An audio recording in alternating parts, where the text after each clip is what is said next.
मालिक को प्रणाम। सभी अभ्यासी भाई बहनों को नमस्कार। हृदय क्षेत्र। लोग प्रायः हृदय को केवल मांस और रक्त का बना मानते हैं। जब कभी उनमें हृदय का विचार उठता है तो वे उसका स्थान ऊपर बताई गई चीज़ों से निर्मित हृदय से निर्धारित करते हैं। हृदय क्षेत्र को उसके विस्तृत रूप में देखने में ये भी एक बाधा है।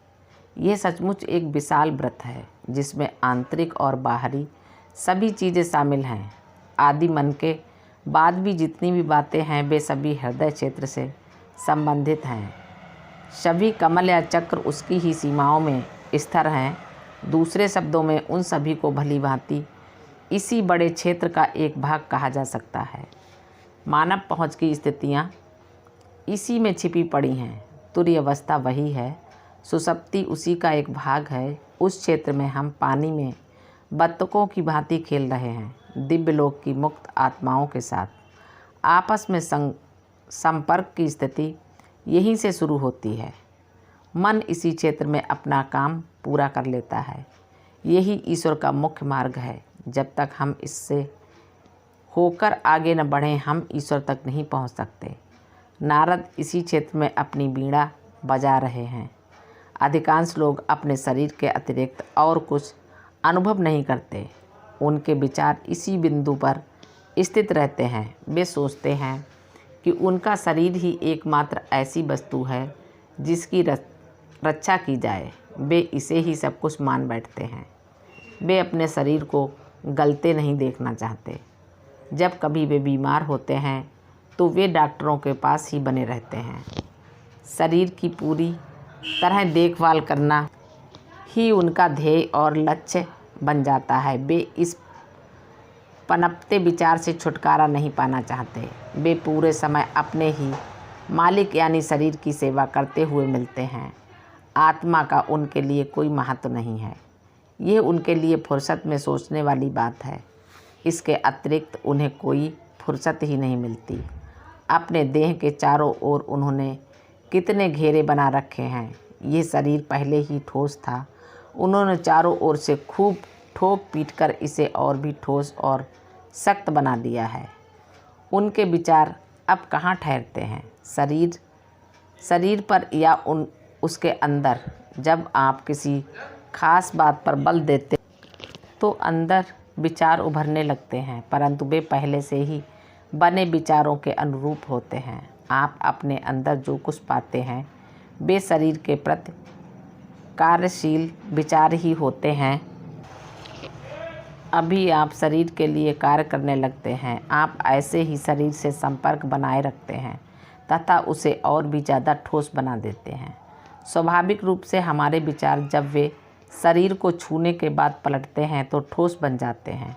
ठोसता किसी सीमा तक तो भीतर थी, क्योंकि किसी न किसी रूप में शरीर का भाव बना हुआ था। परस्पर एक समान संबंध रखने से अब वे शरीर के साथ एक रूप हो गए हैं।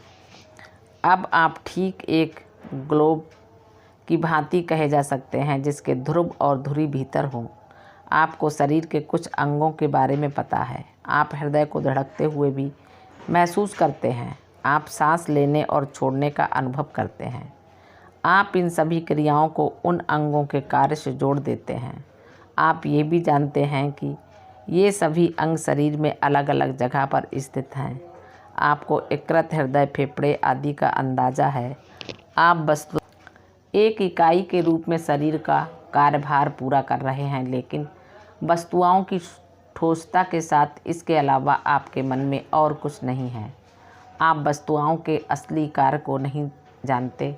आप नहीं जानते कि ये नाटक कहाँ खेले जा रहे हैं। आप नहीं जानते कि आप अपने ही विचारों में गोते लगा रहे हैं। आपने अपने को पूर्णतः उद्विग्न और अशांत बना रखा है। ये बातें क्यों घटित होती हैं? ऐसे विचार क्यों सहसा कौन जाते हैं? इनके आने में किसका हाथ है?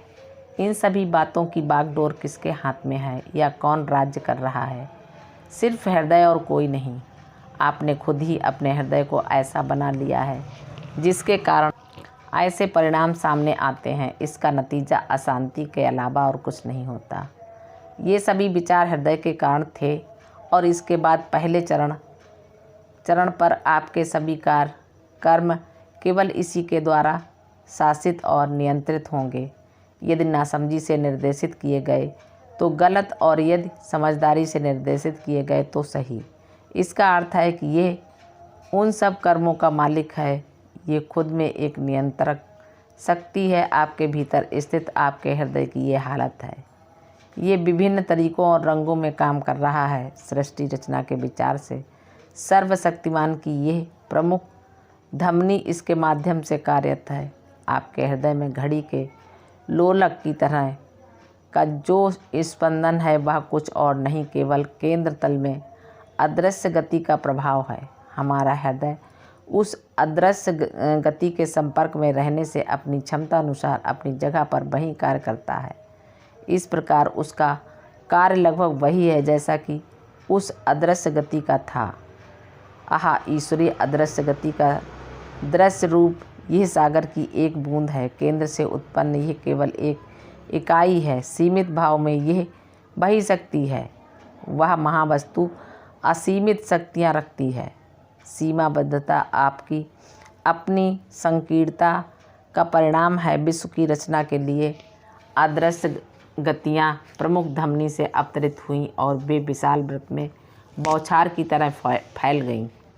यकीनन इन्हीं चक्राकार गतियों से संसार की रचना हुई और उसी अदृश्य गति के माध्यम से सर्वशक्तिमान द्वारा रचित रूपों को हम चारों तरफ देखते हैं। ये स्पष्ट रूप से सिद्ध करता है कि हम उस शक्ति के प्रभाव से जुड़े हुए हैं जिसने ऐसे अद्भुत परिणाम उत्पन्न किए जैसे हम संसार भर में देखते हैं। इस प्रकार हालांकि सभी चीज़ें एक दूसरे से विविध प्रकार से संबंधित हैं, फिर भी वे सभी चीज़ें आखिरकार एक और सिर्फ उसी एक चीज़ से जुड़ी हुई हैं।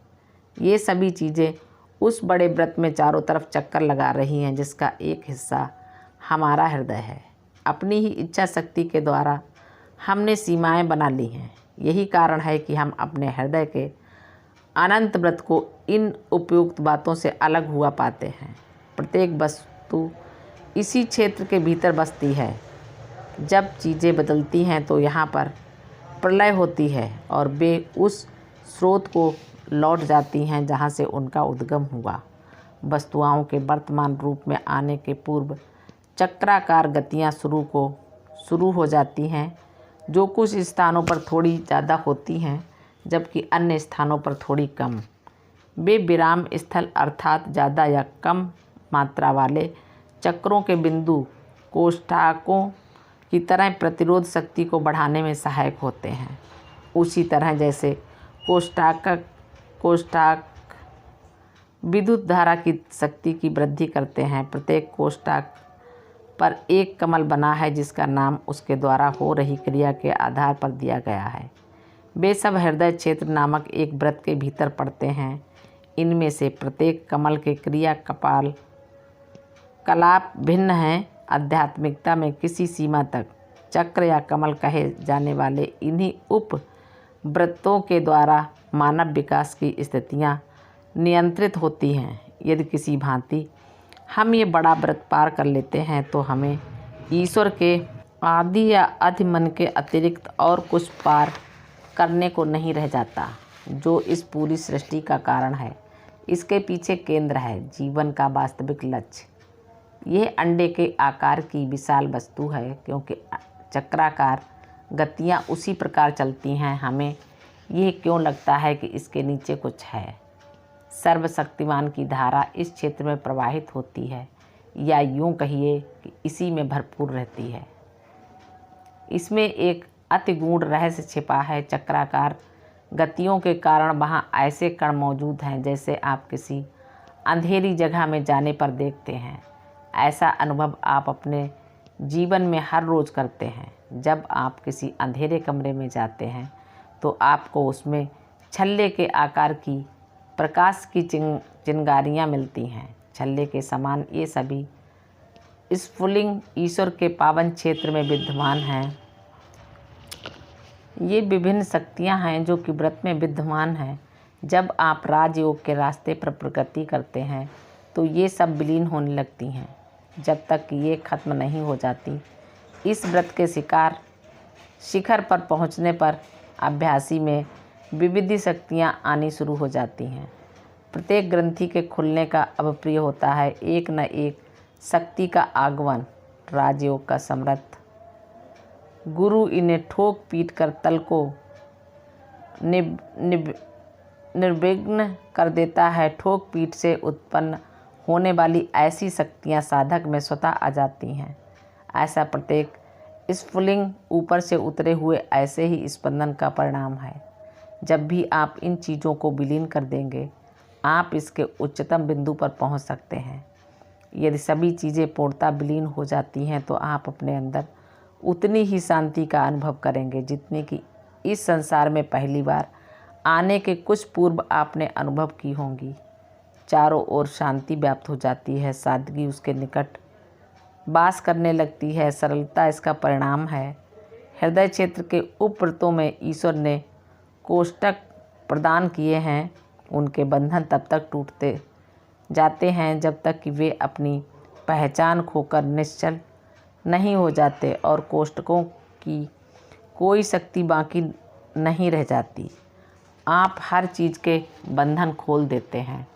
किसी वस्तु विशेष का यह निर्बंधन कुछ परिणाम उत्पन्न कर देता है, क्योंकि यह प्रकृति का विधान है। मालिक को प्रणाम। सभी अभ्यासी भाई बहनों को नमस्कार, धन्यवाद।